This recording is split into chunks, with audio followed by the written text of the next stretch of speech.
Hi friends, আমার new ব্লগে সবাইকে ওয়েলকাম। আমি আজ চলে গিয়েছিলাম হালিশহর কেক পার্কে ঘুরতে আমার মা এবং মেয়েকে নিয়ে বিকেলবেলা। এই দেখো কেক পার্কে চলে এলাম। এখানে কি জানি না কি অনুষ্ঠান একটা হচ্ছিল, তাই গান বাজছিল,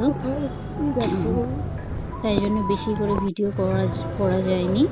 আমরা যেটুকুনি পেরেছি সেটুকুনি ভিডিও করেছি, কারণ আমার মেয়েকেও দেখতে হয়, তাই জন্য বেশি ভালো করে ভিডিওটা করতে পারিনি। তো চলো ফ্রেন্ডস, আজকের এই বিকেলের আমাদের হালিশহর কেক পার্কের ঘোরাটা দেখে এনজয় করো এবং আমার চ্যানেলটা সাবস্ক্রাইব করে দাও এবং বেশি বেশি করে শেয়ার করো, লাইক করো, কমেন্টস করো আর আমাকে সামনের দিকে এগিয়ে যেতে সাহায্য করো। বাই। খুব তাড়াতাড়ি আবার আমার একটা নিউ ব্লগ আসছে।